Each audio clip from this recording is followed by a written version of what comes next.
que demos inicio a esta jornada. Ahora estamos grabando.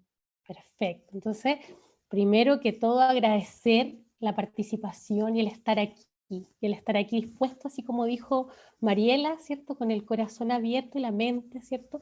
Esperanzada de poder recibir algo que sea significativo. ¿Ya?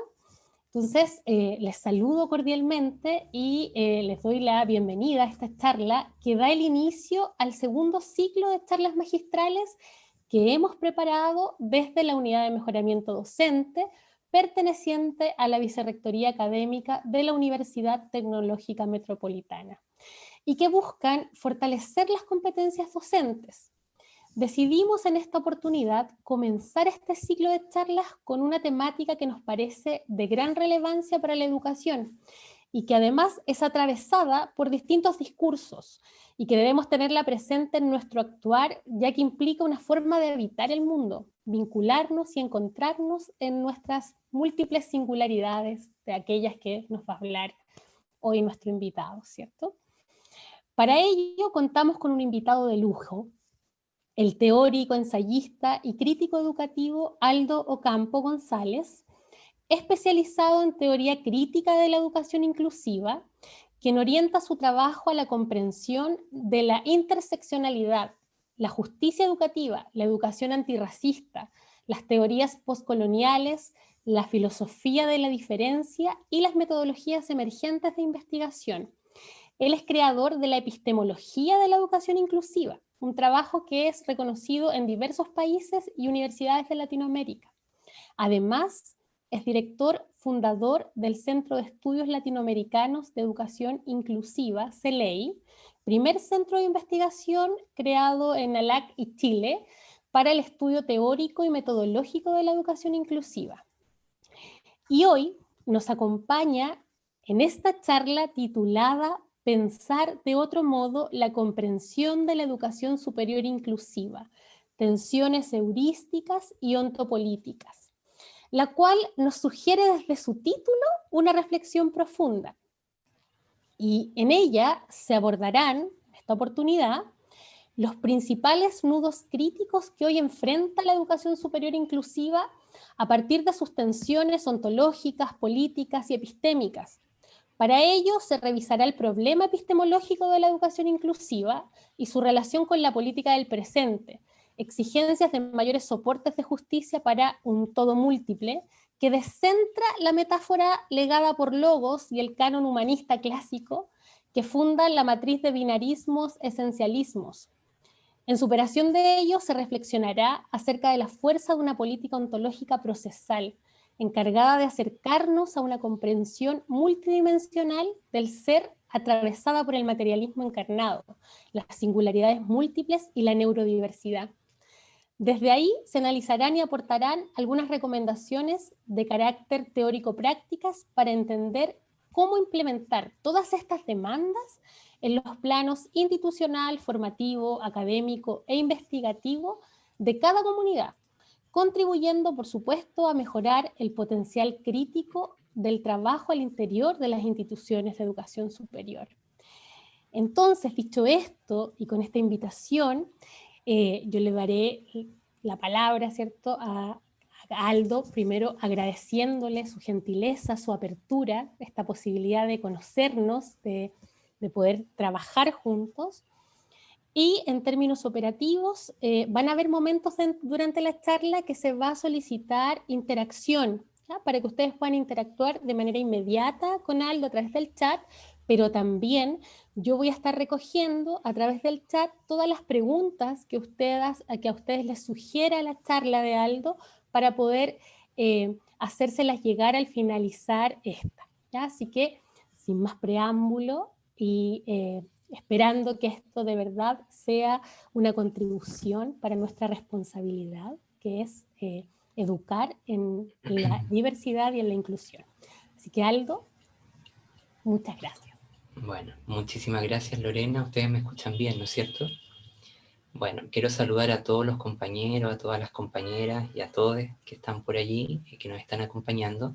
y decir, agradecer, Lorena, y a tu equipo por pensar que yo puedo aportar algo. Como te decía, yo me dedico a investigación teórica, entonces siempre que tengo un poco de miedo porque en la educación estamos tan acostumbrados a una cuestión tan pragmática a veces que lo que yo me intereso no a todo el mundo le interesa, y bueno, pero esperemos que este ejercicio sea lo más simple, y yo me voy a quedar contento si las personas que están el día de hoy acá se hacen preguntas. Yo no traigo ninguna receta, no traigo ninguna recomendación normativa, sino que más bien a revisar, que pongamos en tensión cómo hemos entendido ciertos conceptos, desarrollo y perspectiva, y cuáles son las obstrucciones que esto tiene al interior de nuestras comunidades de práctica. Entonces, yo voy a compartir la pantalla, si me permiten, y luego ya comenzaré con la exposición, ¿vale? A ver, entonces, bueno. Cuando esté proyectado el PPT, yo les pido que ustedes me puedan por favor, avisar. ¿Bien? Bueno,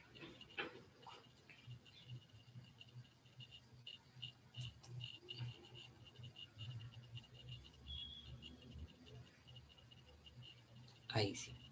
Ahí estamos, ¿no? Bien. Entonces, muchísimas gracias. ¿Qué pasó? Ahí sí. Bueno. Ahí sí.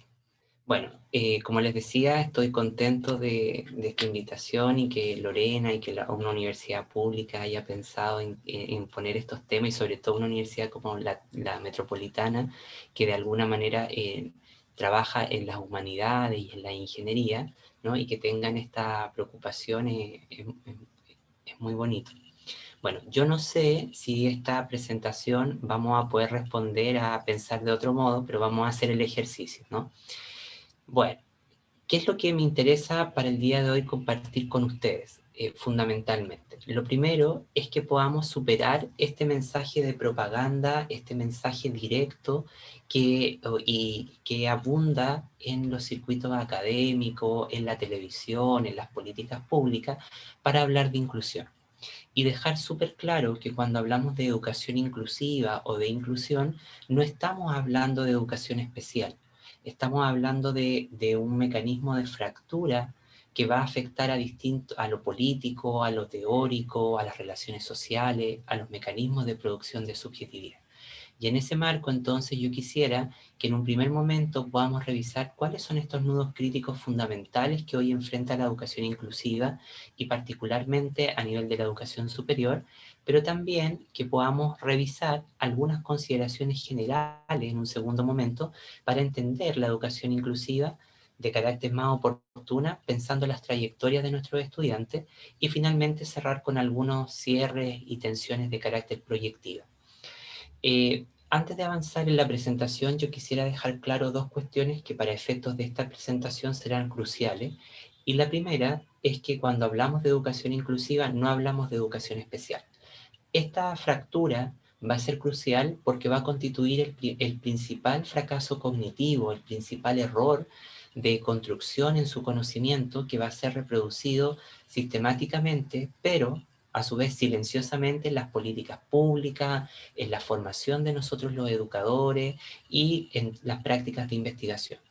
Y la segunda cosa que quisiera advertir es que la educación inclusiva, tal como está concebida, es un campo de vacíos persistentes, y va a tener 4 problemas fundamentales que van a ser claves para poder entender su función en el mundo. La primera es un problema ontológico, ¿ya?, de comprensión del ser, que lamentablemente siempre ha puntualizado como Lorena lo decía al inicio de la presentación, en una matriz de esencialismo, de acciones o categorías que puntualizan en la anormalidad, en lo abyecto, en lo raro, en lo extraño.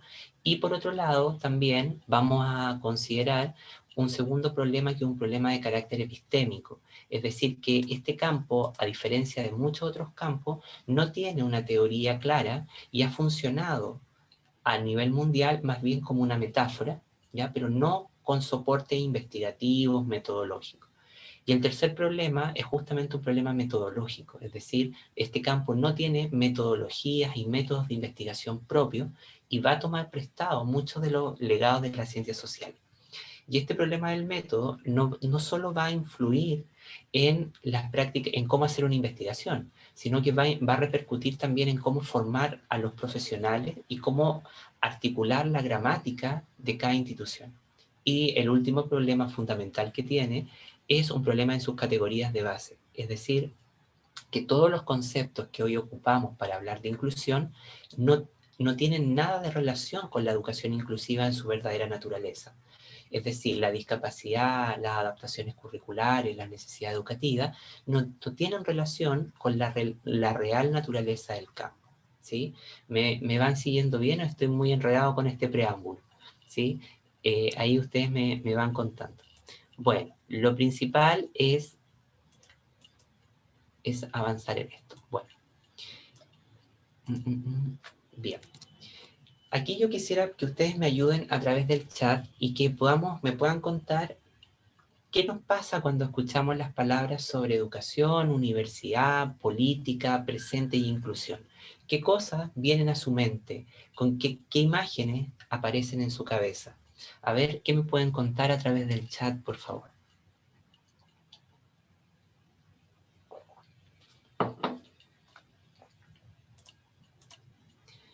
Cambio, dice Claudia. Muy bien, Claudia. A ver los demás, ¿qué podrían aportar? Mariela dice desafío. Muy bien. Diversidad y justicia, dice Lorena. Por acá David dice desafío, complejidad. Después Guillermo, exigencia. María Alejandra dice inclusión a nivel transversal. Norma dice optimismo. Muy bien. Oportunidades, Gabriel dice participación. Pamela también decía oportunidades. Oriana, pluralismo, diversidad, distintas maneras de aprender. Jorge, cambio de paradigma. Sano convivir, nos dice Paula. Patricio por ahí nos dice derecho, muy bien. ¿Con qué otras cosas vienen a nuestra cabeza cuando escuchamos estas palabras? Educación, universidad, política del presente. A ver, unas 2 o 3 personas más. Fabiola dice relacional, excelente. Guillermo dice formación y David Castro nos dice además algo que es para todos. Alejandro Herrera dice contradicción, muy bien.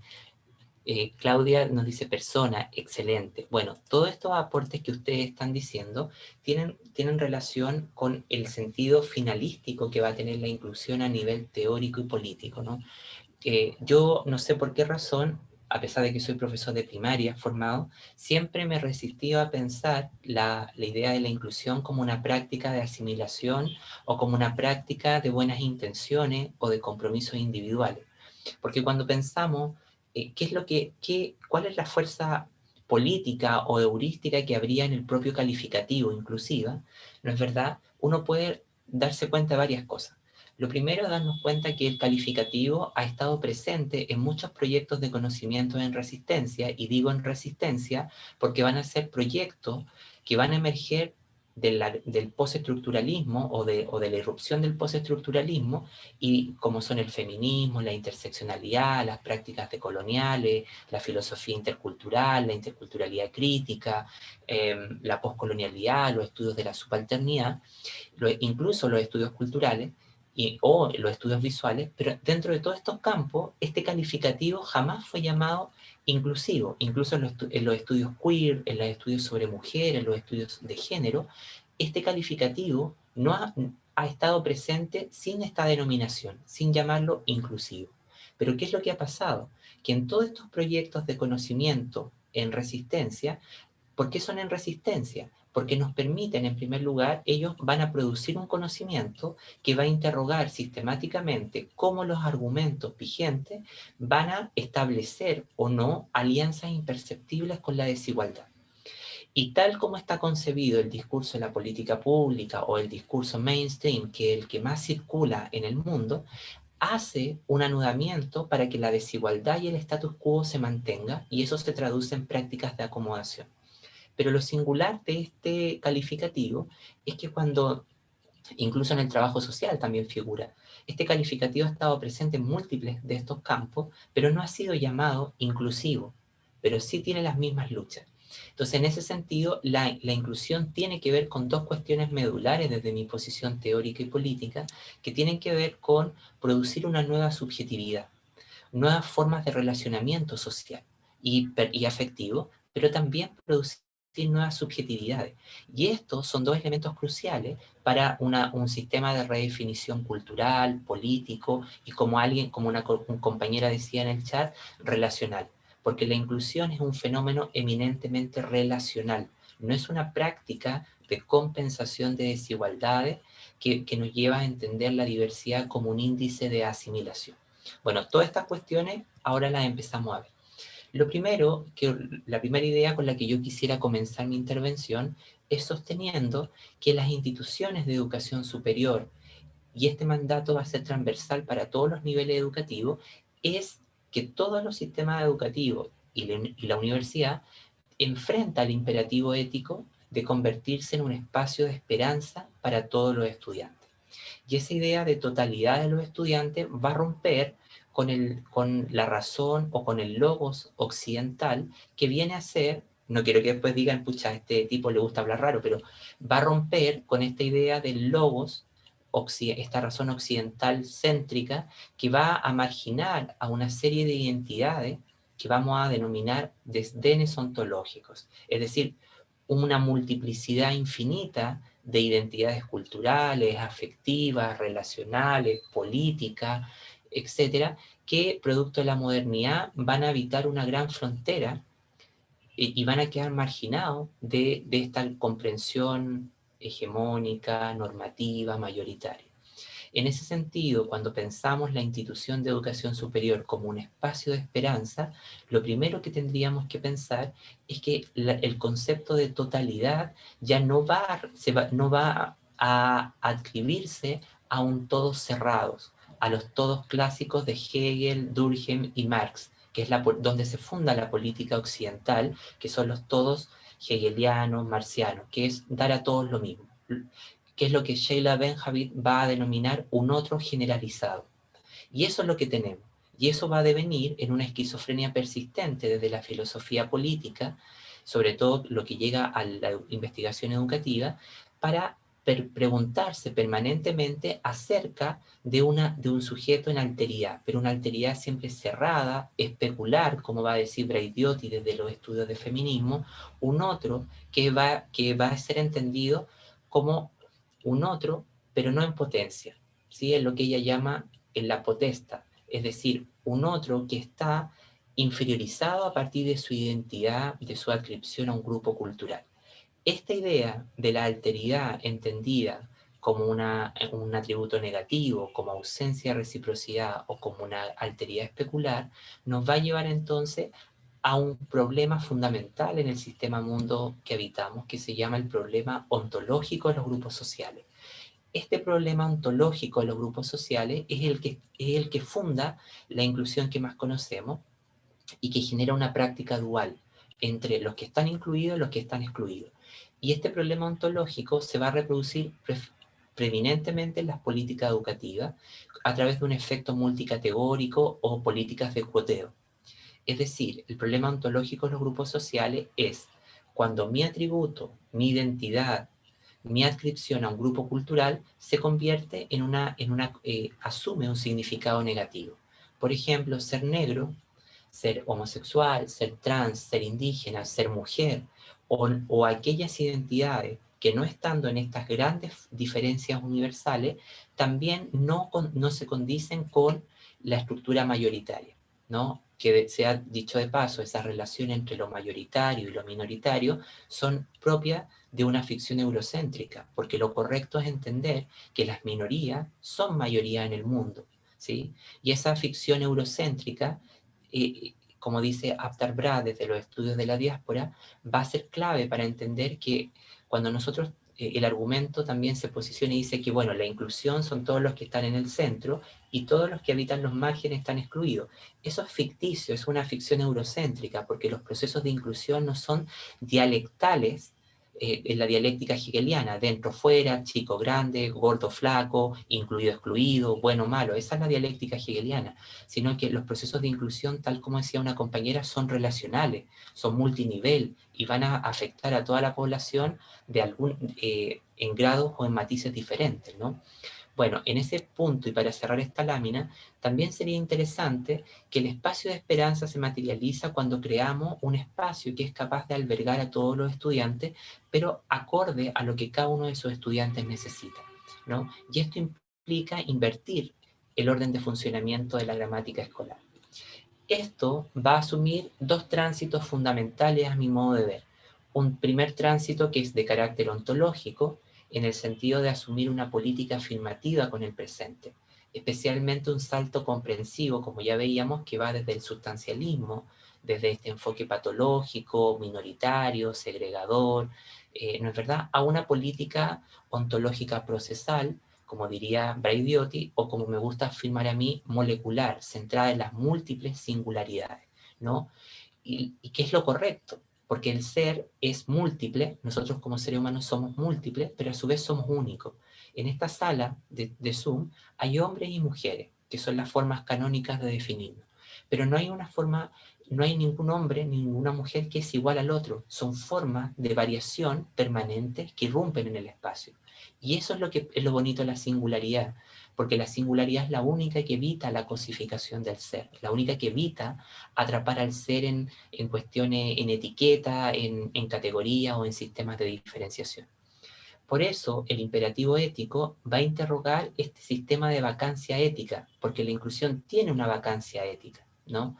Y yo adscribiría más bien a una concepción de la ética de la no indiferencia, porque el mundo está gobernado por una política de la indiferencia colectiva, que es la que cuando uno va por la calle y ve a alguien que te pide una moneda o te pide para comprar el pan y uno mira para otro lado, ¿no? Es como que se hace un poco el loco.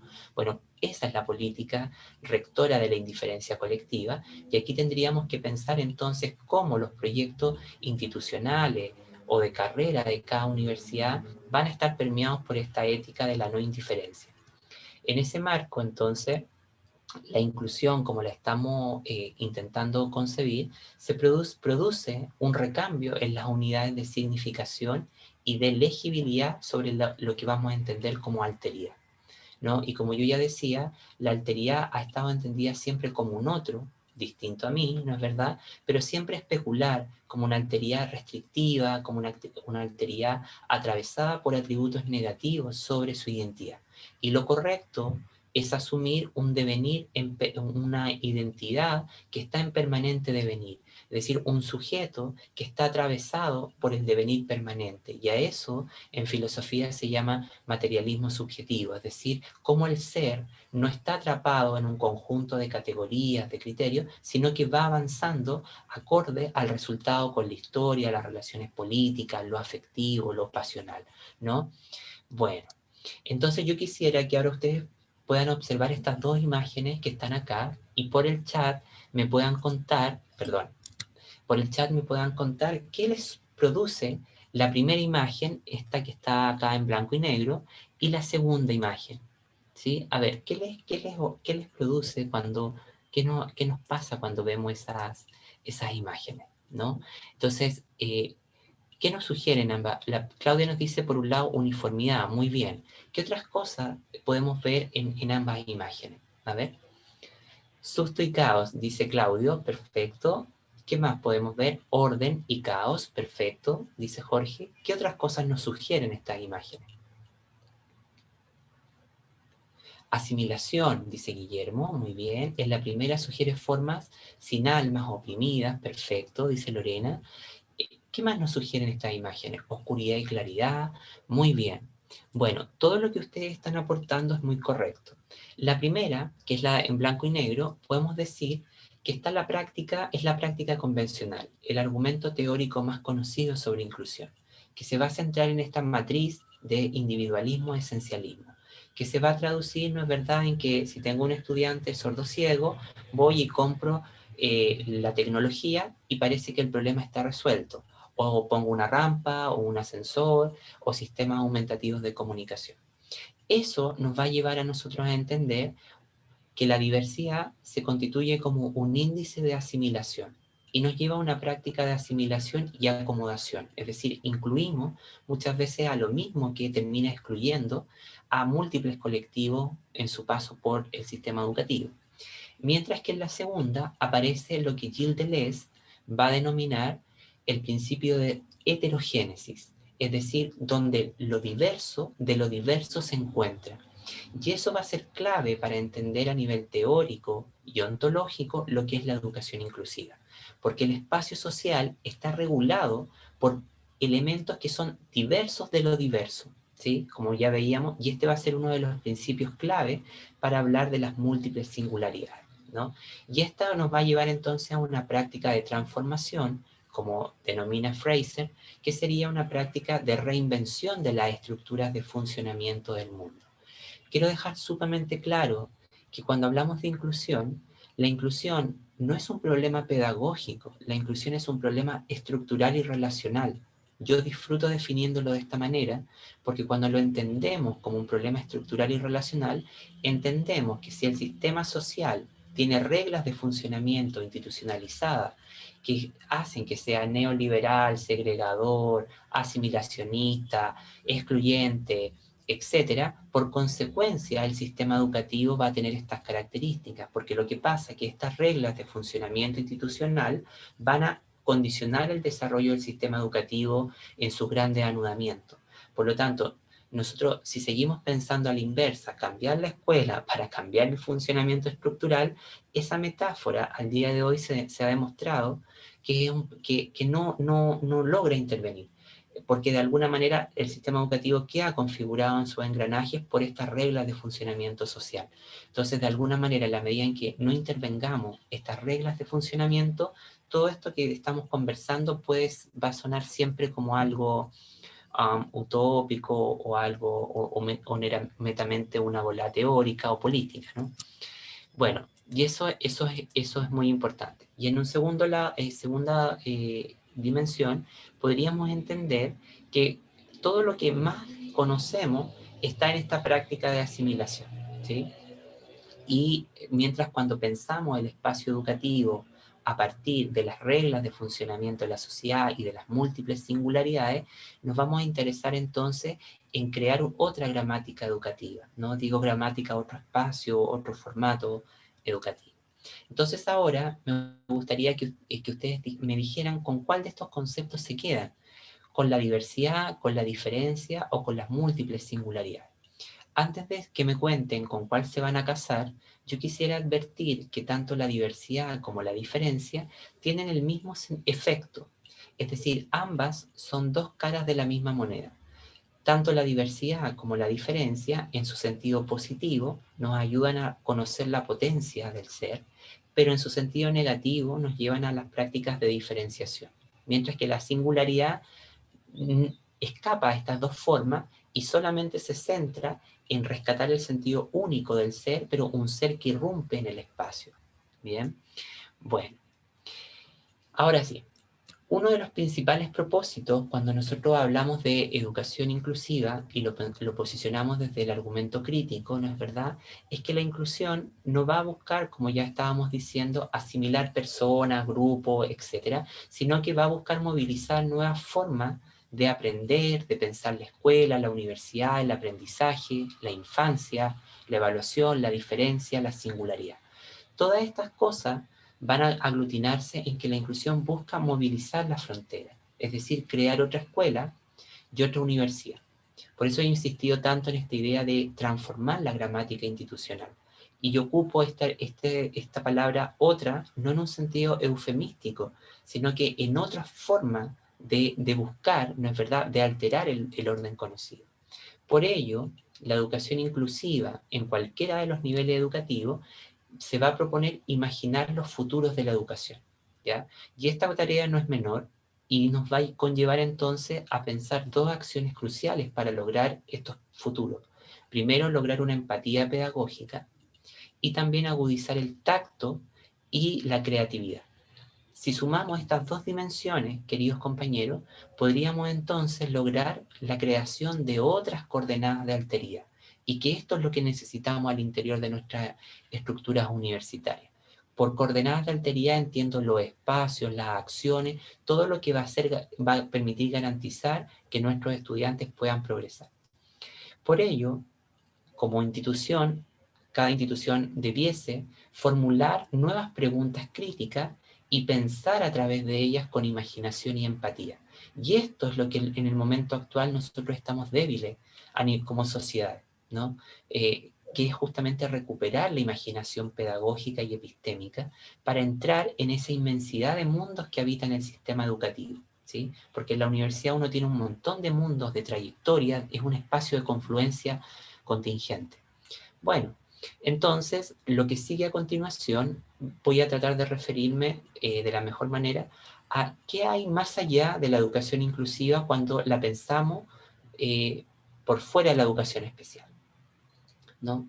Y lo primero sería decir que la inclusión debe concebirse y conceptualizarse como un proyecto político. Esta idea no asume un carácter partidista, sino que se posiciona más bien en lo que Mouffe, Laclau, Marcel y todos esos teóricos nos han dicho, que lo político es una forma de interpelación y de intervención en el mundo. Cuando entendemos la inclusión como un proyecto político, entendemos que este es un proyecto de Estado, de ciudadanía, que va a intervenir las reglas de funcionamiento de la sociedad y las relaciones del contractualismo social. En este sentido, como proyecto político, va a ser un examen sobre la identidad, que ya no es fija. Ya sabemos que desde la psicología del desarrollo que las identidades mutan permanentemente. Va a interrogar la idea de diferencia, de privilegio, desventaja y opresión. Y esta idea de la opresión, quiero dejar muy claro, que no adscribe a la metáfora del marxismo, sino que la opresión, al igual que la dominación hoy en día, son frenos al autodesarrollo o freno a la autoconstitución que nuestros estudiantes van a enfrentar a través de la enseñanza, del paso o de la interacción con las instituciones escolares. Nunca la inclusión es una práctica especializada para niños especiales o sujetos especiales. Y que esto viene a ser la tónica permanente, por lo menos en nuestras universidades nacionales y latinoamericanas, cuando hablamos de inclusión. Se reproduce este efecto multicategórico y sería seguir la misma lógica de los programas de integración escolar puestos en la universidad, ¿sí? Por lo menos yo recuerdo que durante el año 2014 y 2015 me tocó trabajar con una red de educación superior en el país. Yo trabajaba en la UPLA, en otras universidades en ese entonces, y esta era la tónica más habitual, ¿no? Y que había un encargado de inclusión que daba ciertos apoyos con adaptaciones curriculares, lo que está muy bien, pero siempre el problema era un problema más bien de un compromiso individual y no de una transformación institucional, ¿sí?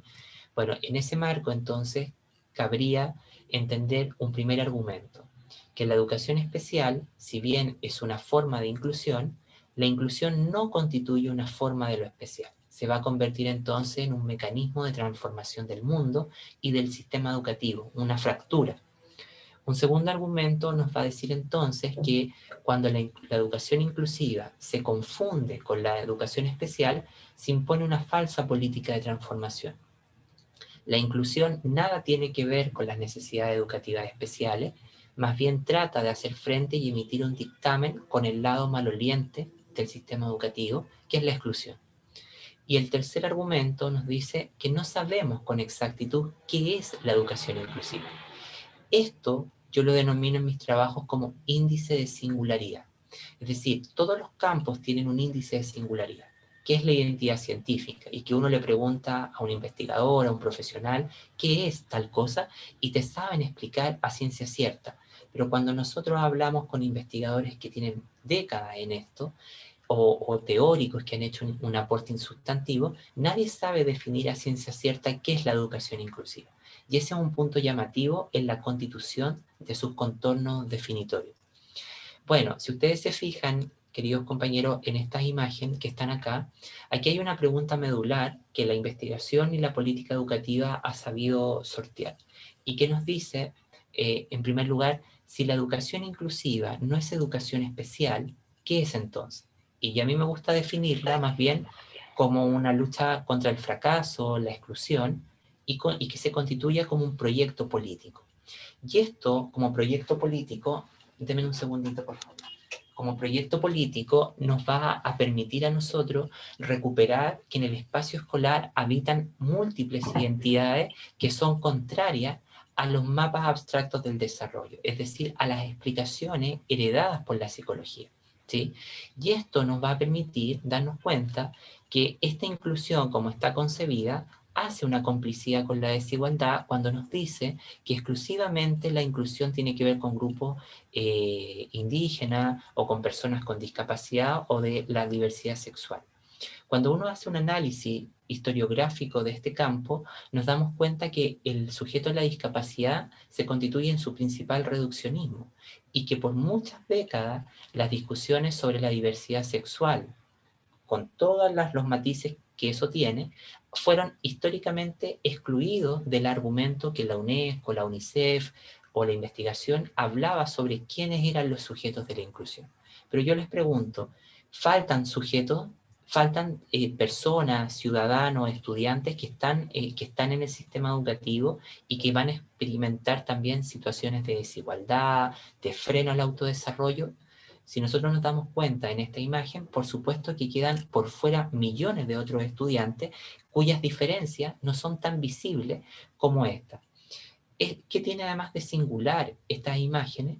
Que estas imágenes asumen y reproducen lo que Guattari denominaba diferencias universales, es decir, grandes ideas de diferencia, indígenas, negro, discapacitados.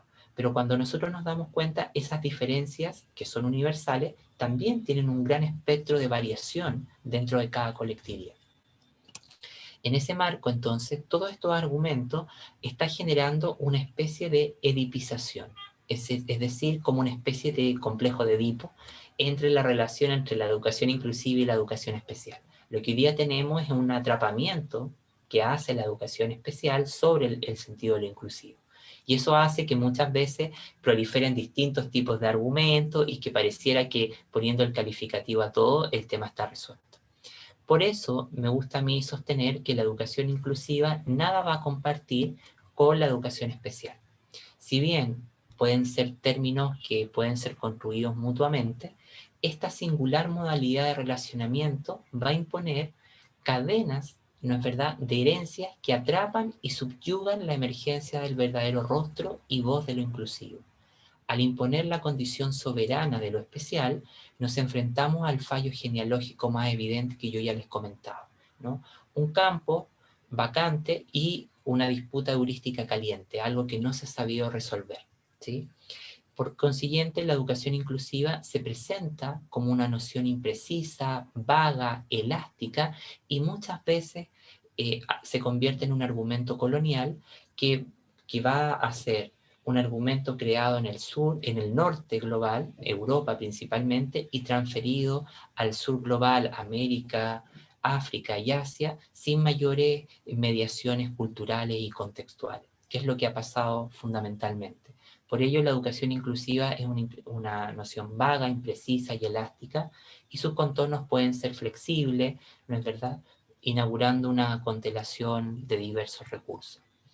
Por eso, en este marco a nivel teórico, epistémico, la inclusión va a irrumpir en las lógicas de producción de los distintos campos del conocimiento y va a buscar desestabilizar el logos, esta razón occidental. Y esto es importante porque esto es lo que permite modificar el conocimiento y las relaciones ontológicas, políticas, pedagógicas, a través de una perspectiva epistémica decolonial que asume un pensamiento intelectual como contrahegemónico, el que va a cuestionar y desafiar las afirmaciones de una epistemología euroamericana del ser único, que valida un único modo de conocimiento neutral, objetivo, incorpóreo y universal. La educación inclusiva, como yo la entiendo, entonces se convierte en una práctica heurística, teórica, política, que nos invita a pensar de otro modo una gran diversidad de problemas con los que ésta interactúa. Por consiguiente, la educación se vuelve excluyente cuando no solo tiene en cuenta grupos marginales o conocimientos alternativos y otras formas de escolarización, ¿sí? Y este punto es medular porque es lo que a veces tiende a confundir a nosotros.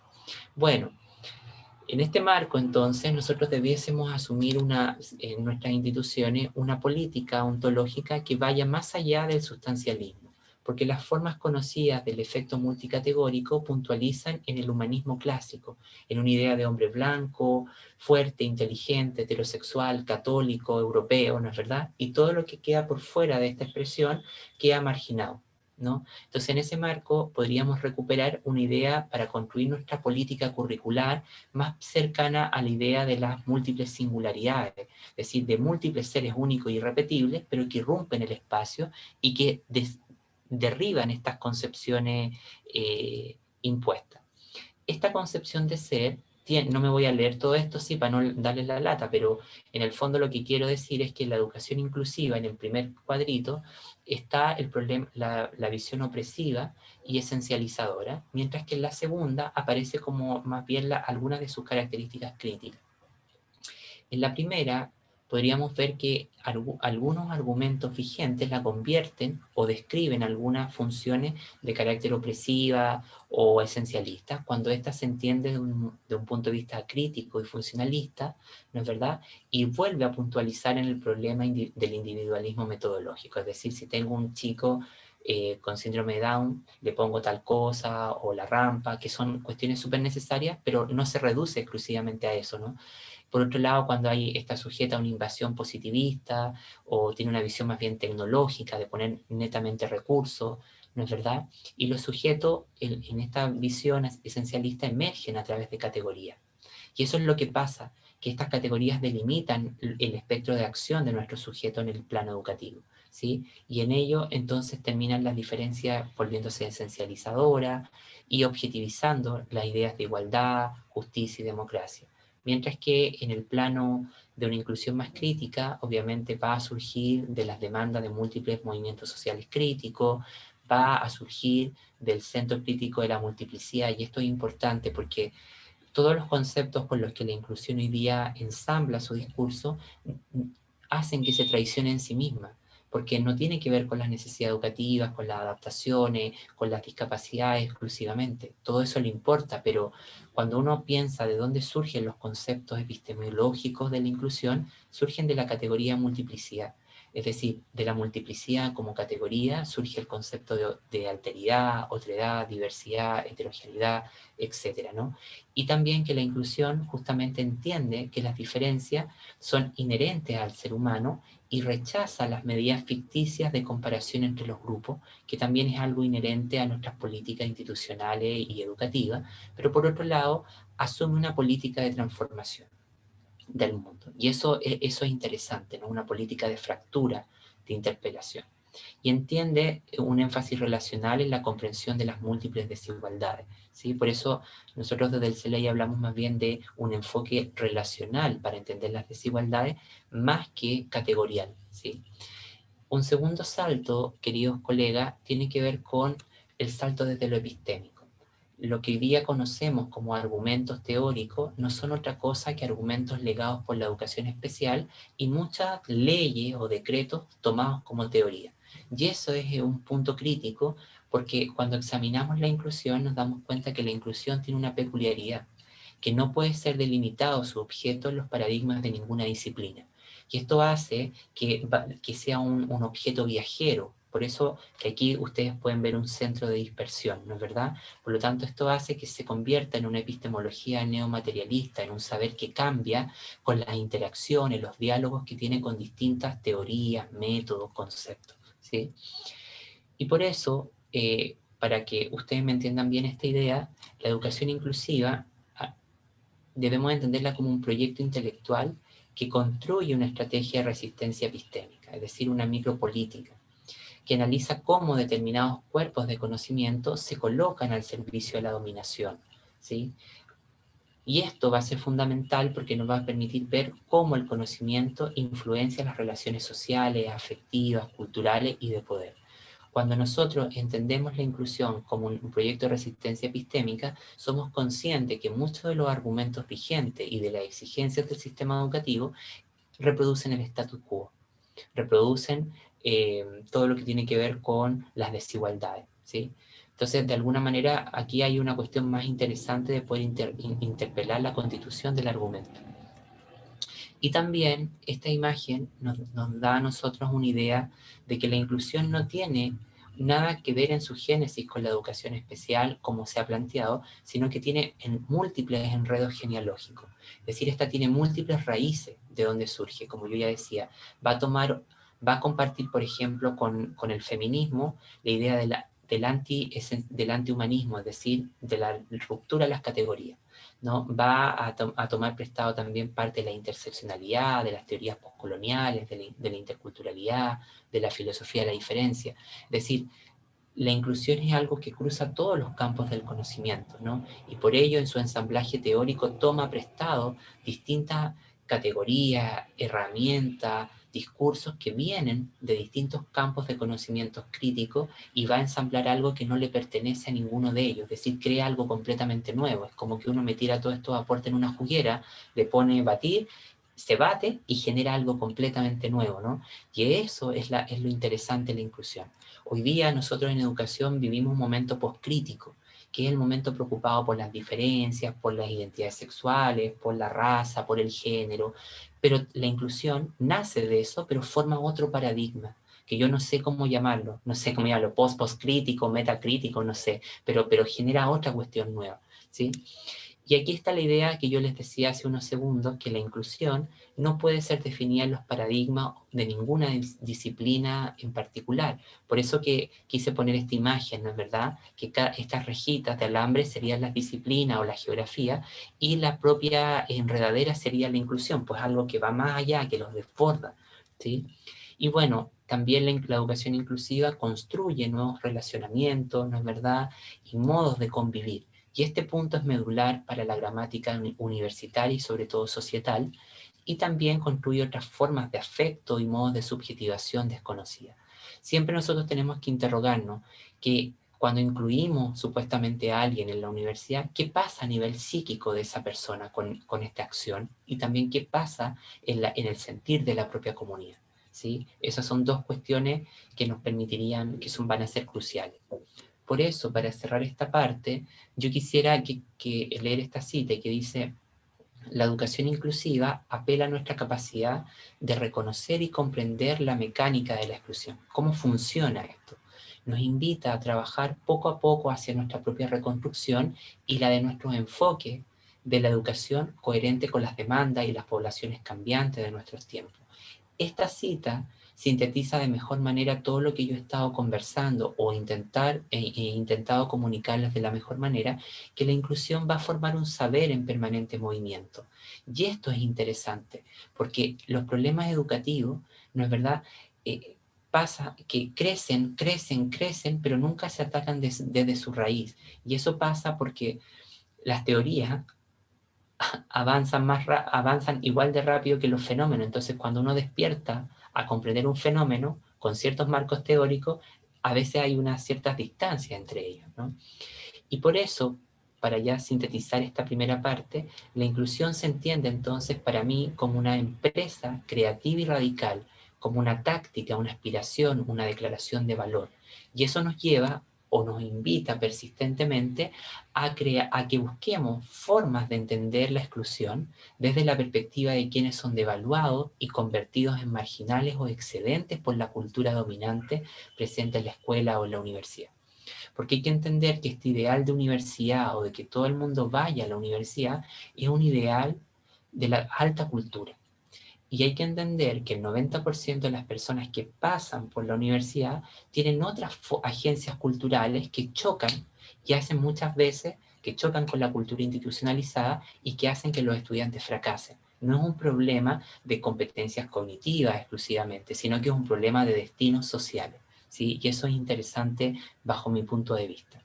Y finalmente, la educación inclusiva se convierte nuevamente en un proyecto de lucha política, mientras que la integración genera tensiones que no modifican la cultura dominante, ¿sí? Entonces aquí hay un problema de marcos de valores también que habría que revisar si queremos desplegar una universidad inclusiva, un instituto inclusivo, etc.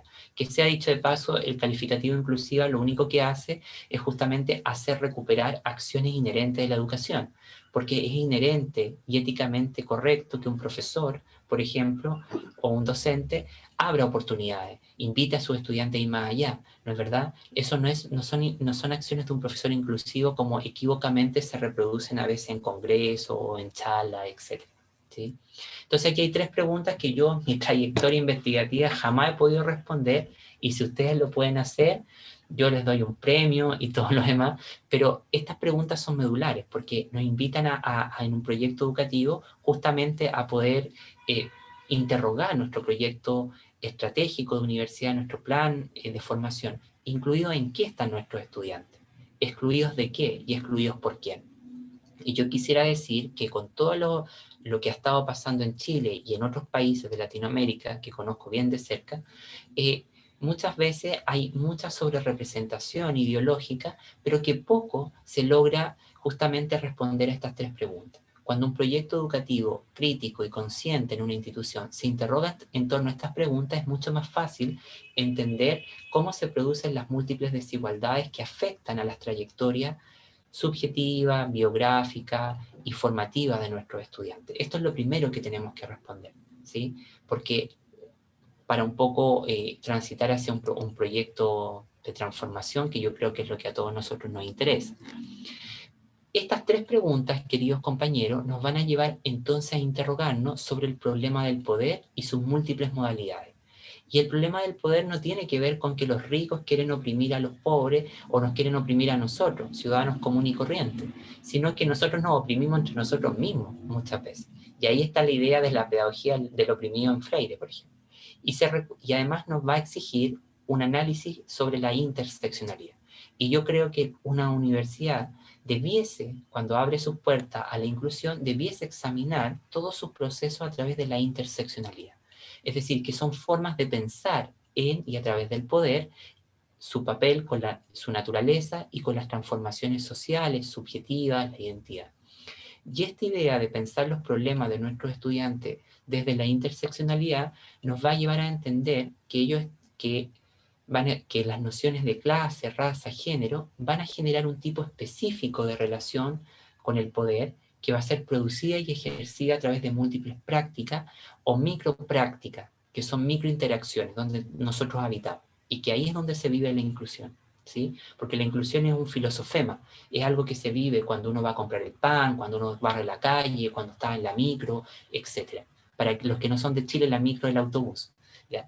¿Y cuáles son los tipos? También sería la pregunta por cuáles son los tipos de inclusión y de exclusión que son sancionados al interior de nuestras instituciones. Por ello, se trata entonces de identificar cómo se ejerce el poder a través de prácticas, políticas y estructuras que ficcionalizan justamente el poder de la inclusión a través de las prácticas de asimilación que yo ya decía. Por eso que habría que interrogar las posiciones subjetivas, las subjetividades, las identidades de nuestros estudiantes para comprender este destino social o estas configuraciones. Entonces aquí habría entonces que hacerse otras preguntas que diría, bueno, ¿qué políticas se inscriben, qué fantasías, qué deseos van a estar atravesados por estas tensiones? ¿No es verdad? Bueno, entonces habría que reconocer que también el problema de la diferencia y de lo común van a constituir ¿Aló? Buenas tardes. ¿Sí? Recibí una llamada a este teléfono. Hay alguien que está con su micrófono abierto. Entonces, bueno, en ese sentido, vamos a entender que la problemática de la diferencia y lo común van a ser dos conceptos clave en lo más profundo de la educación inclusiva. Y que la diferencia o la singularidad no solo se puede estudiar a través de la experiencia de nuestros estudiantes y de nuestros profesores, a través de sus formas de subjetividad, de sus identidades y sus mecanismos de relación social, ¿sí? Entonces, esto nos lleva a preguntarnos por otros patrones o ejes de diferenciación que van a afectar a nuestras trayectorias, ¿no es verdad? Y bueno, lo inclusivo, como yo ya lo comentaba al inicio de esta presentación, tiene distintos significados y matices en distintos discursos críticos contemporáneos. ¿Bien? Bueno, entonces aquí tendríamos que preguntarnos qué es exactamente la educación inclusiva. ¿Es un concepto, es un paradigma, es una metáfora, un dispositivo heurístico, una metodología o bien una teoría? Discúlpenme que sea poco auspicioso, pero los conceptos, nos va a decir Mirky Ball, que nos ayudan a pensar analíticamente. Es decir, tienen que tener estatus metodológico. Un paradigma tiene ciertas condiciones como Kuhn ya lo ha definido. Un dispositivo heurístico nos dice, tiene principios en la organización de su saber y una metodología cómo investigar y formar. Pero nada de eso, cuando uno hace un estudio acabado a nivel teórico de este campo, nada de eso, ninguna de estas características tiene. solamente podríamos definirla como una metáfora, es decir, una explicación que fue creada por distintos grupos, colectivos, en distintas latitudes del mundo, pero que no le pertenece a nadie. Y esto nos va a llevar a, y esto es clave por lo menos para mí, cuando uno crea un proyecto educativo, que la inclusión como categoría enfrenta un problema definitorio particular. Participa de las relaciones de poder estructurales y de las representaciones culturales que interroga, es decir, de los problemas institucionales, pero también del tipo de imagen que impone a ciertos grupos. Por ello, la inclusión en la que yo estoy más interesado debiese interpelar o participar del conjunto de acciones que la sitúan como algo a nivel de lo micropráctico, de las interacciones cotidianas. Ahí es donde se vive la inclusión. Por ello, la inclusión, como yo ya decía, se convierte en un proyecto intelectual de resistencia epistémica, que analiza cómo ciertos marcos de conocimiento se colocan al servicio de la dominación o de la desigualdad, entendiendo ambas como freno al autodesarrollo, ¿sí? Bueno, y aquí tenemos un poco lo que ya hablábamos de las gramáticas, ¿no? O sea, los cuadraditos de acá arriba son las prácticas de asimilación, cuando entiendo al otro como raro, como a partir de necesidades o de categorías que no tienen nada que ver con él. Y eso nos lleva a pensar en una gramática esencializadora y por lo tanto en una, como dirían los teóricos de la decolonialidad, respondería simplemente a un discurso que enuncia la estructura mayoritaria para trabajar con los problemas de las minorías, pero sin transformar la vida de las personas, ¿no? Entonces, esto es lo que pasa sobre todo en Latinoamérica. Tenemos un grandes discursos sobre los derechos humanos, sobre la ciudadanía, la injusticia, pero todo ese es un discurso elaborado por el norte global, ¿no es verdad? Donde, que no pega o no entra en sintonía con las reales demandas de los colectivos de base, que es donde estamos todos nosotros inscritos, ¿no? Y ahí, por ejemplo, Grossfowel dice que la zona del no ser es la zona donde están todos los excluidos, los subalternos, en este caso lo que es Latinoamérica, por ejemplo. Y en esa zona, por ejemplo, es una zona multiposicional atravesada por múltiples desigualdades, que lo que pasa es que esas desigualdades se acrecentan porque los marcos políticos, teóricos, éticos, son elaborados por sujetos que no habitan esas desigualdades y que por lo tanto crean leyes, objetivos de desarrollo, pero que no cambian los problemas de base de las personas. Y ese es un aspecto pragmático importante siempre de preguntarse cómo estos argumentos, estas políticas, estos saberes penetran prácticamente la vida de las personas, es decir, redefinen su campo de acción diario. Y lo que una inclusión real debería considerar son sujetos de conocimiento, es decir, una gramática más bien materialista, centrada en las múltiples singularidades y que nos lleva justamente a intervenir esta zona del no ser, esta zona imaginaria donde habitamos todos nosotros y que estamos cruzados por desigualdades múltiples, multiaxiales y que tocan a todos en distintas magnitudes. Por eso, la relación entre inclusión y educación superior pretende justamente lograr sus objetivos primordiales a través de esto. Dice que tales objetivos como curar, restaurar la dignidad y aplicar los principios fundamentales de los derechos humanos, de múltiples colectivos que ingresan a la estructura educativa y claman otros criterios de emergencia. Entonces, esto que McKinley nos dice con Barney es que hay un problema también en las formas de entender los derechos humanos y la razón que funda esos principios. Por eso, nosotros necesitamos entender la descolonización o la transformación, ¿no es verdad? No como una política indígena o como una práctica de asimilación, sino como una doctrina de liberación. Es decir, cuando nosotros entendemos como práctica de asimilación la inclusión, corremos el riesgo de convertirla en un proceso filantrópico, en falsas expectativas, ¿no es verdad? Que lo que hacen es ayudar a los que se encuentran en situación de riesgo y que intentan aliviar su sufrimiento a nivel retórico, pero no a nivel sintáctico. No es un término genérico para luchar contra las condiciones y los resultados opresivos.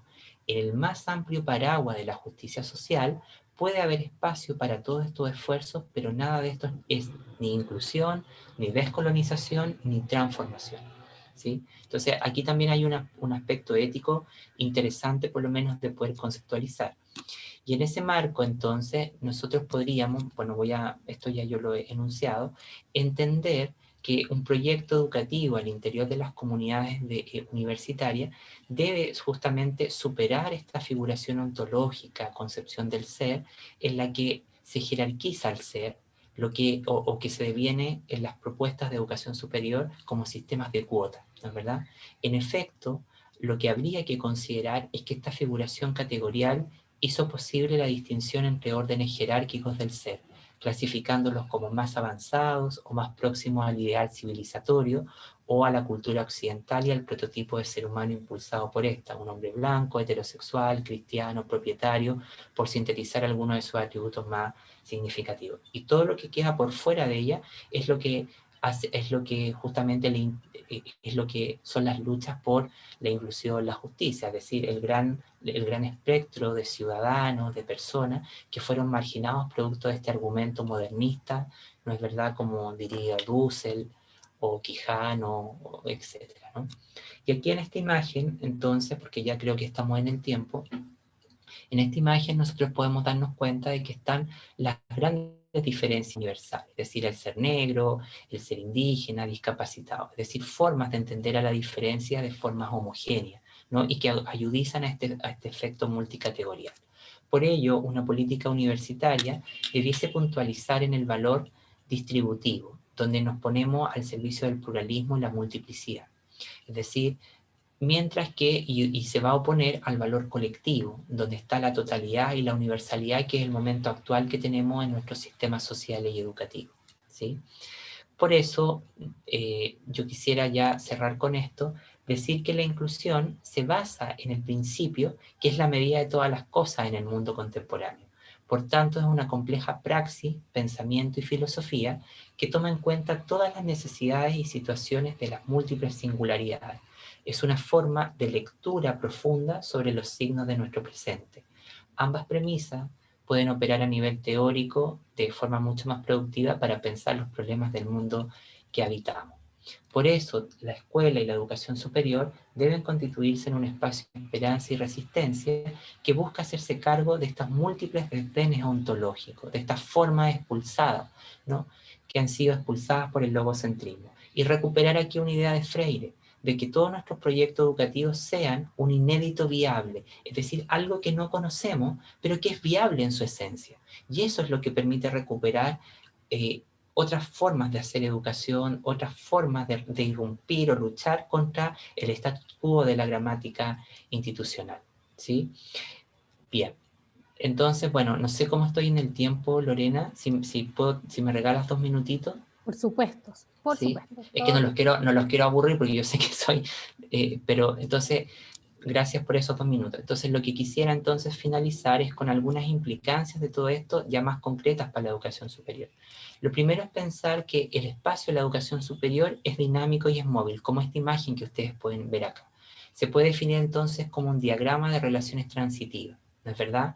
Y que están atravesadas por relaciones singulares, materiales, y que lo que hacen es justamente centrarse más bien en cómo se producen las desigualdades que afectan a las trayectorias de nuestros estudiantes, más que tanto a la lógica binarista, ¿no es verdad?, que siempre está presente en las políticas educativas. No basta con decir que tengo los estudiantes dentro de la universidad para decir que somos inclusivos, ¿no? Ese es el eufemismo retórico común, sino que aquí habría que pensar un espacio de relaciones transitivas, como esto penetra también la gestión institucional, la acreditación, los financiamientos, las relaciones pedagógicas, ¿no? Entonces esto invierte el orden de funcionamiento, ¿sí?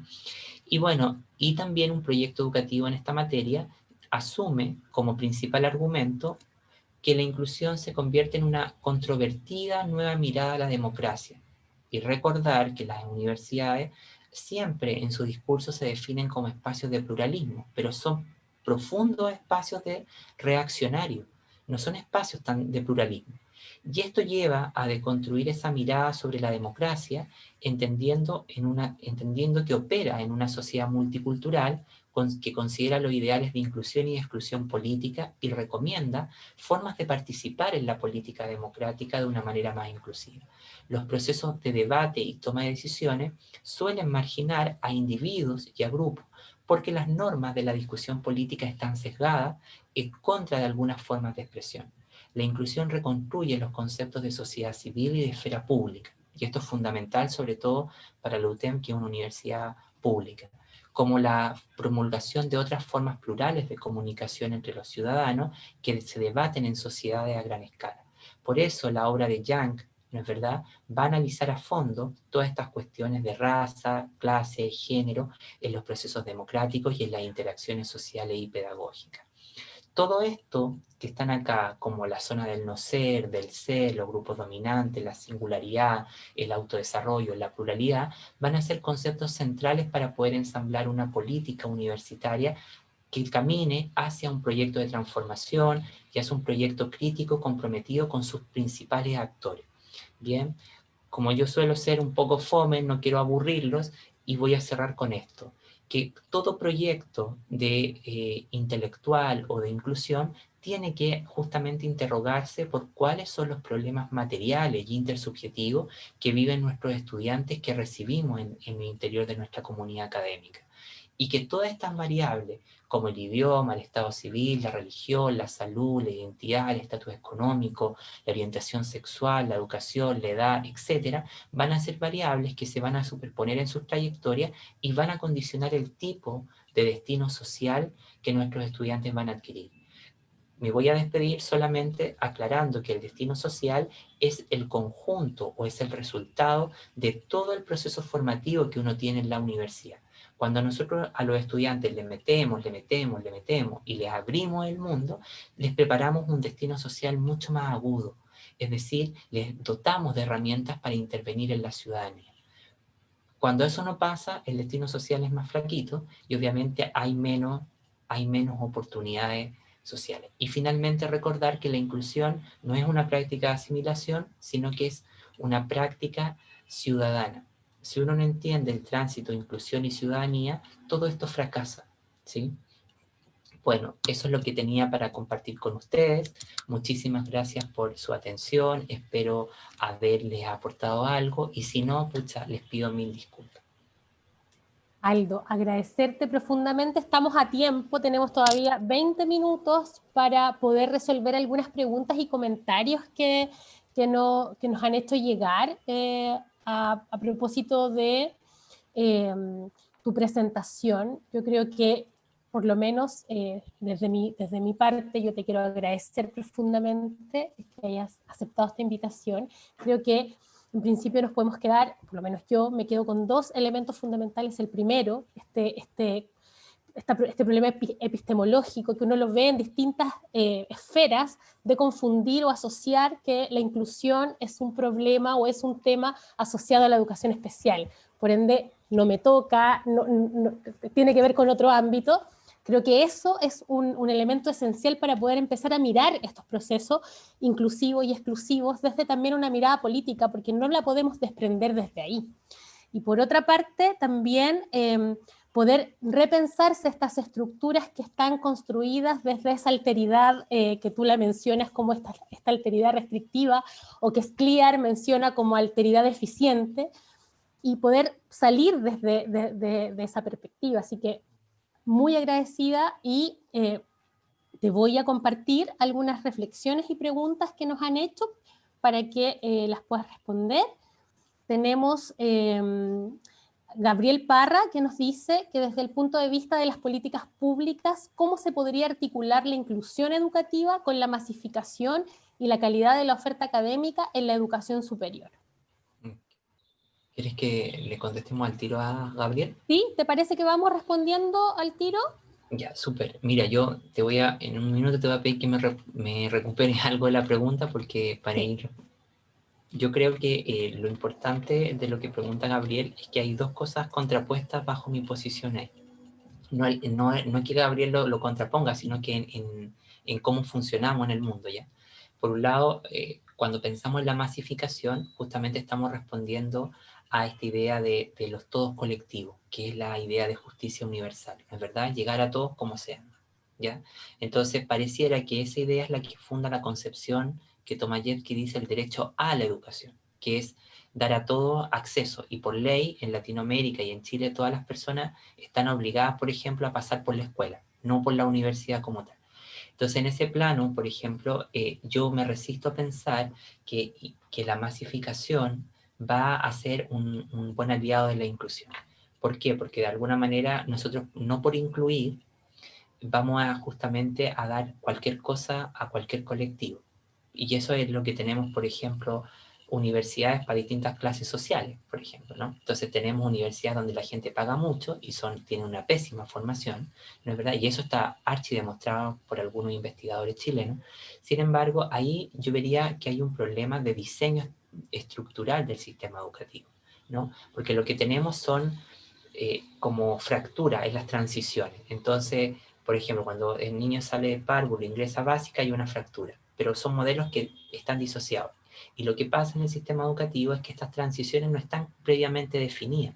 Entonces, los estudiantes muchas veces llegan a la universidad y tienen ahí una disociación entre el modelo que les presenta la universidad, sus trayectorias, su mundo, etc.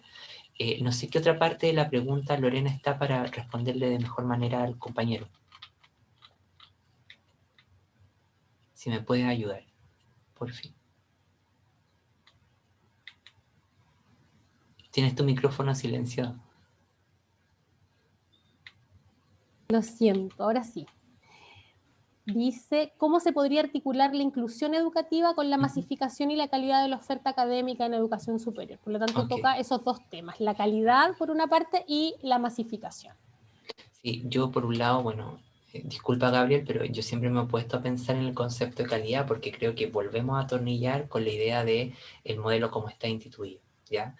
La inclusión nada va a compartir con la calidad como está concebida. Yo creo que ahí habría que hacer un cambio cualitativo o resignificar el concepto de calidad, porque el concepto de calidad justamente nos lleva a enfrentamientos de marcos de valores, ¿no es verdad? Y a jerarquizaciones y a todo esto que sabemos, ¿no? Entonces creo que ahí podría ser interesante también recomponer el concepto de calidad para justamente producir esta ontología social que no sea tan lapidaria con ciertos colectivos, ¿no? Porque lo que pasa es que muchas veces la idea de fracaso dentro de la universidad tiende a agudizarse para ciertos colectivos que tienen otras experiencias culturales. Entonces, entre uno masifica, corre ese riesgo, ¿no es verdad?, que ciertos colectivos, por sus agencias culturales, su mundo, choquen o no respondan a las exigencias, pero ahí yo podría solamente pensar eso, Gabriel, en función de eso. Luego eso va a depender de cuáles van a ser los marcos de valores que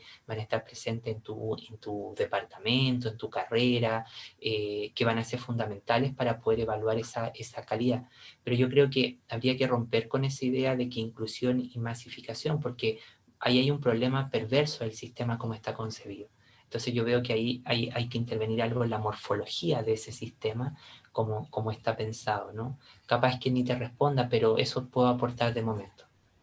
¿Ya? No, yo tiendo a ser súper honesto porque, como digo, yo no tengo todas las respuestas, yo me dedico a investigar algo muy puntual, ¿no?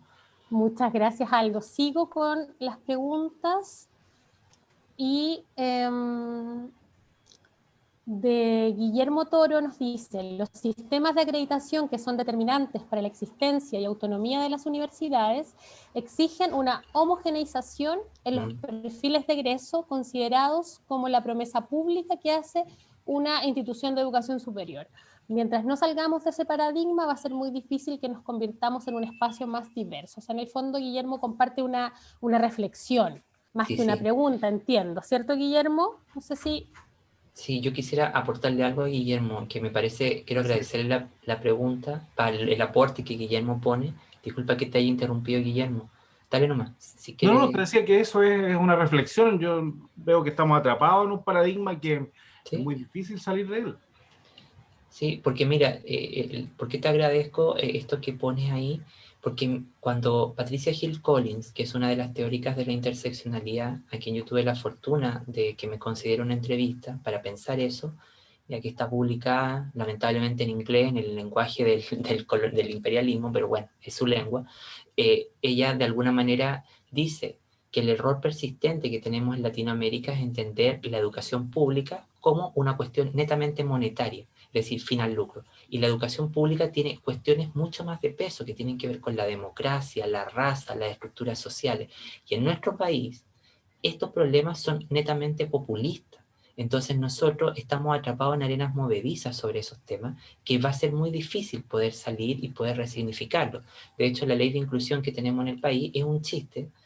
¿Por qué razón? Porque puntualiza en cuestiones de final lucro, no pone un ojo crítico en estas cuestiones que ustedes están comentando y que son las principales para pensar un espacio educativo que sea capaz de albergar a todos los estudiantes y ayudarlos a progresar en sus trayectorias, ¿no? Entonces, yo te agradezco, Guillermo, la reflexión, porque eso es medular. O sea, cuando hablamos de educación pública hablamos de mucho más que del fin al lucro. El fin al lucro tendría que ser como el último elemento, no el elemento de disparate, donde la cosa se dispara, ¿no?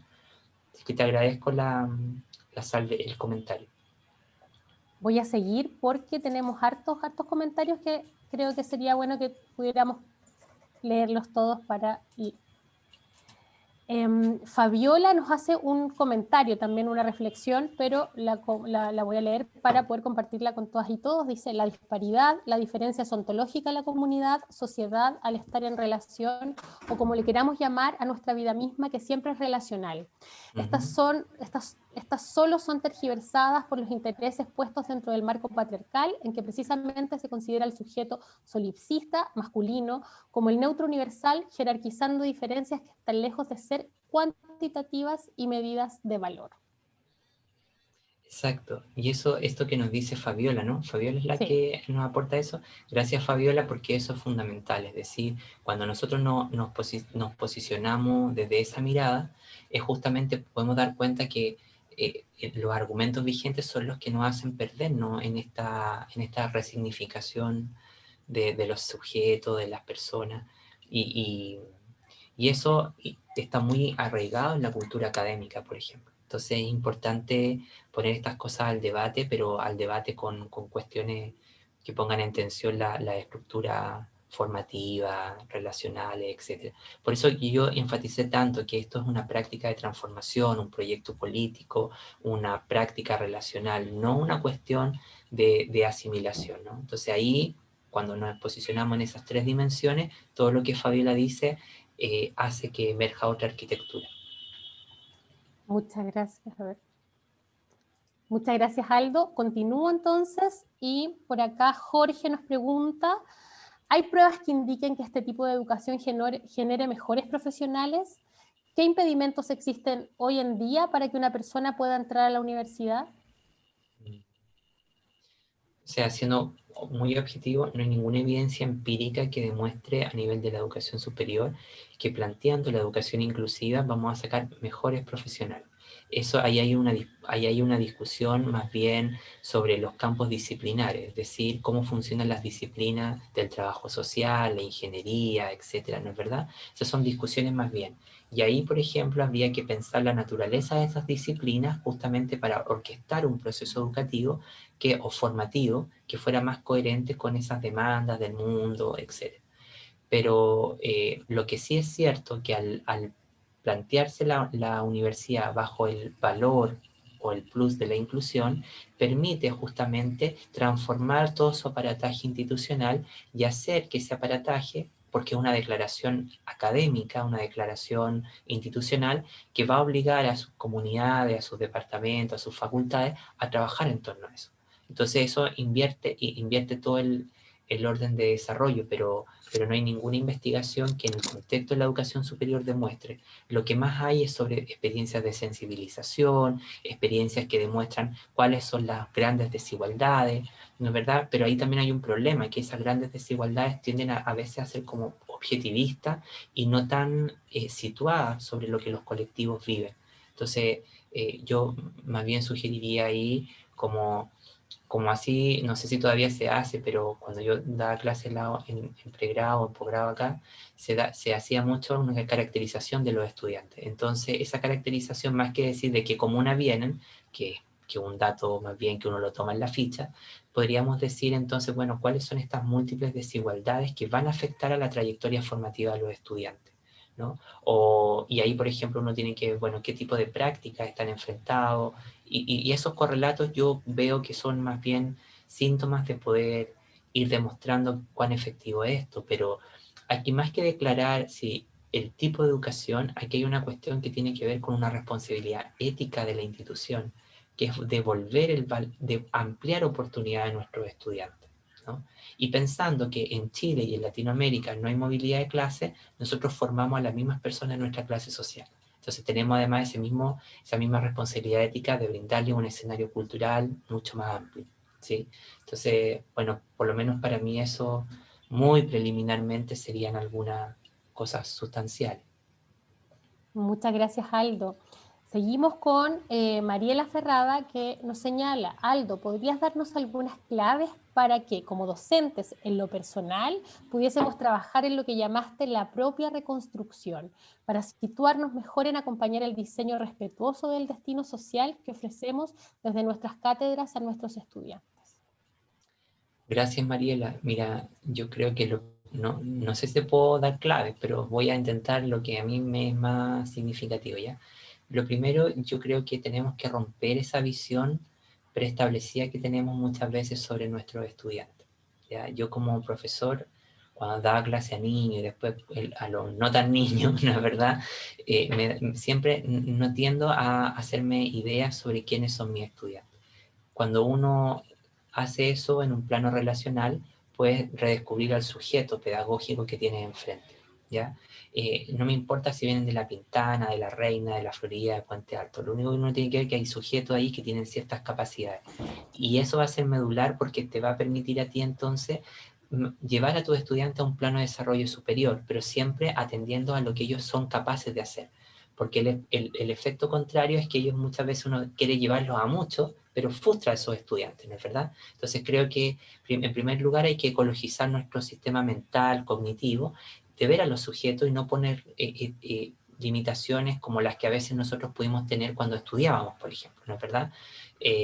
Yo recuerdo que cuando yo estaba en el colegio era un pésimo estudiante, entonces una profesora me dijo, y yo quería ser profesor, ¿no es verdad? Y ella me dijo en el último día de cuarto medio, me dice, ojalá sea profesor, y eso me quedó tan aquí metido, porque yo sentí, como dije, chuta, pero eso es lo primero. Lo segundo que yo creo que también es que hay que crear un proyecto educativo dentro de la universidad que tenga ciertas metas estratégicas para ir monitoreando esto que son agudizar el destino social, es decir, cómo en la formación práctica nosotros rompemos esta brecha, ¿no es verdad?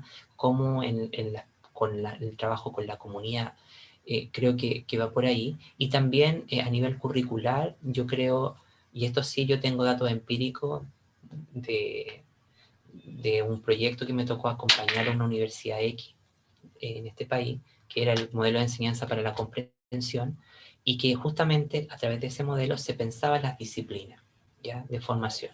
Y esa investigación nosotros la hicimos con ingeniería, con salud, etcétera, y lo que vimos fue que se manejan muchos elementos disciplinarios muy buenos, pero que el pensar las disciplinas, la enseñanza no tiene gran correlación. Entonces, cuando la enseñanza para la comprensión, ¿qué hace? Nos lleva a nosotros a pensar las disciplinas. ¿Cuáles son los saberes medulares de esa disciplina que hay que enseñar? ¿Cómo se tendrían que enseñar? Etcétera. Y eso cambia el orden de funcionamiento diferente, y a mí me gusta mucho más porque te lleva a pensar sobre la naturaleza de las disciplinas y cómo los contenidos están llegando a esas disciplinas. Es decir, y eso por lo menos yo lo miraría por ahí, Mariela, pero creo que lo primero es lo medular, romper esa ecología mental que tenemos, ¿no? Y entender que todos los sujetos son talentosos, porque los talentos están distribuidos de forma por toda la sociedad, no son exclusivos de un grupo, ¿no? Entonces cuando tú miras, por ejemplo, la biografía de todos los que han hecho grandes aportes al mundo, todos vienen de una clase que no es muy acomodada. Entonces, eso también ayuda a eso. Eso por lo menos de momento. Aldo, muchas gracias. Continuando con la misma idea Oye, ¿te puedo de Mariela. interrumpir? Esto parece la tesis del doctorado. Hay un Sí, montón de preguntas, sí, pero está muy bien. sí. Eso habla de que hay mucho interés, ¿cierto?, por estas temáticas, y me parece genial. Así que te voy a hacer una pregunta y ya Sí. nos queda esta y una más para que vamos cerrando, que la hace David Castro, y dice también, primero parte con una reflexión donde dice que muchas veces nos quedamos solo en tratar de hablar o escribir inclusivamente cuando nos comunicamos con nuestros estudiantes o por utilizar ejemplos inclusivos, pero ¿qué nos recomendarías incluir en nuestras aulas para mejorar este aspecto? Que va muy de la mano con lo que trabajaba ahí Mariela. Sí, yo le agradezco a David la pregunta porque estoy totalmente de acuerdo que a veces, por ejemplo, cuando nosotros tenemos actividades con Argentina, todos los académicos de Argentina dicen les investigadores, les docentes, y pareciera que es una cuestión que es súper necesaria, ¿no es verdad? Pero a veces se transforma en un eufemismo nada más, no en una cuestión sintáctica, de estructuras, de cambio. Entonces yo creo que lo primero es justamente ese lenguaje, ¿no es verdad? Uno tiene que partir preguntando al estudiante cómo quiere ser representado sociopolíticamente, ¿no? Porque bajo esa X no todo el mundo está representado. Entonces también ahí hay un elemento importante. Creo que también sería importante... ay, qué difícil la pregunta de David. Recuérdame algo para poderle responder de mejor manera, please. Él señala que... te digo inmediatamente, ¿qué nos recomendarías incluir en nuestras aulas para mejorar este aspecto? Bueno, yo lo primero que pienso es que sería primero comprender cuáles son las agencias culturales de nuestros estudiantes, cuáles son, de dónde vienen, cómo construyen los sistemas de entendimiento sobre el mundo, ¿ya? Para evitar los fracasos persistentes, ¿no? Porque a veces, por ejemplo, uno dice, hoy los estudiantes son malos, no leen, pero es que realmente tienen otro campo de interés, ¿me entiendes? Entonces ahí habría que entender esas agencias culturales. Luego, por ejemplo, también permitirles a ellos que, obviamente guiados por nosotros, ver qué contenido o qué preocupaciones intelectuales y sobre el mundo tienen, preocupaciones éticas, políticas, ¿no es verdad? Y cómo esas preocupaciones se conectan con, ¿no? con nosotros, porque en el caso, por ejemplo, de ustedes que tienen alta ingeniería en la UTEM, ¿no? Eso es importante, o sea, esas preocupaciones científicas que a su vez son éticas, ¿no es verdad? Y son a su vez políticas, ¿no? Creo que eso yo me podría aportarle a David. No soy de esa especialidad, entonces me siento ignorante poder responderle algo más desde ahí, pero creo que también sería importante pensar en torno a esto que le contaba Mariela sobre la enseñanza para la comprensión, es decir, cómo funcionan las disciplinas y cómo se organizan esos conocimientos en esas disciplinas. Es decir, si yo enseño física, no voy a enseñar solamente en la pizarra, es decir, vamos a hacer lo que hace el físico permanentemente, ¿no es verdad? Y agudizar el compromiso también ético que esa enseñanza tiene, porque todo tiene un impacto para el hombre. Entonces creo que eso muy general, David, te pido mil disculpas, como no soy de estos campos, entonces me resulta un poquito, pero eso creo que es lo más medular para mí, comprender la agencia cultural, porque eso nos va a evitar sortear los fracasos permanentes que van a tener los estudiantes con lo que nosotros vamos a mirar. Eso, mira, un poco, si no soy claro, es como cuando uno dice, los niños de La Pintana no leen, ¿ya? No es que no lean, tienen otras preocupaciones culturales. Entonces, que yo les vaya ingenuamente con un libro va a ser infértil. Tengo que llegar de otra manera. Entonces, por ahí un poco va lo que te intento responder muy generalmente. Aldo, muchas gracias por tu respuesta. Les pido disculpas a aquellos que no pudimos leerles porque ya estamos en la hora y para poder cumplir con lo pactado. De todas maneras, Aldo, yo te puedo hacer llegar estas preguntas para que tú las puedas responder posteriormente en algún momento. ¿Es posible? Sí, con todo gusto. Con todo gusto. Muchas gracias. Yo por mi parte quiero agradecer la presencia de todas y todos. La verdad es que fue bastante jugada la apuesta que hemos hecho y que agradezco también al equipo que ha seguido esta idea. Me parece importante también que desde la teoría abordemos las complejidades, porque como bien decía Aldo, muchas veces en educación terminamos dedicándonos solo a lo pragmático y falta ese espacio teórico donde podamos reflexionar y crear desde ahí, y desde ahí reflexionar y pensar. Desde UMD vamos a seguir levantando esta temática, imbricándola en todos los elementos pedagógicos, así que la próxima semana vamos a tener un workshop de evaluación que tiene también el concepto de evaluación auténtica, que busca dar cuenta de cómo podemos generar espacios más justos, también evaluativos, al interior de la institución. Y también, a fin de mes, vamos a comenzar con la difusión del diploma en docencia universitaria, en esta nueva versión que se reinventó, ¿cierto? A propósito de todo lo que está sucediendo, los fenómenos que están ocurriendo socialmente, creemos que es fundamental que nuestro diploma dé respuesta a esos cambios y a esos nuevos retos que incluyen, por supuesto, esta temática a la base. Así que les invitamos a todas y todos a inscribirse a estas instancias, a participar de ellas. Todo esto, este material que Aldo nos compartió, también de esta presentación, va a estar dispuesto en nuestro portal docente, iniciativa que también surge para seguir fortaleciendo las competencias. Podemos seguir comunicándonos. Si tienen dudas, si quieren acercarse más a la temática, no duden en escribirnos. También quisiera resaltar acá el trabajo que estamos realizando junto con el CDSOC y la DDE. Hemos armado un núcleo de investigación en torno a las neurodivergencias y a partir de eso también pretendemos hacer crecer esta temática. También estamos trabajando ahí en contacto con Aldo a propósito de lo mismo, así que les invitamos también a sumarse a estas iniciativas que muchas veces cuesta.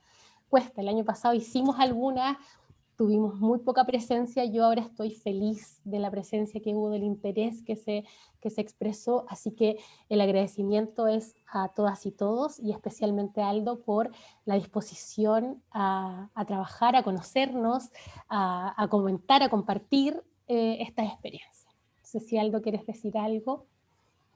Sí, yo quiero agradecerle a todos ustedes por haberse mantenido hasta el final. Yo tenía un poco de miedo porque yo para ser profe de primaria, de básica, no sé por qué siempre me interesaban las cuestiones teóricas, porque creo que este campo tiene, como Lorena lo decía, muchos vicios. Un vicio que es muy a veces de propaganda, pero aquí hay cuestiones mucho más complejas que tenemos que mirar con mucho tacto. Entonces, bueno, quería agradecer la instancia y nada, espero haberle aportado algo y gracias también por pensar que podía aportarle algo el día de hoy. Así que muchísimas gracias, Lorena.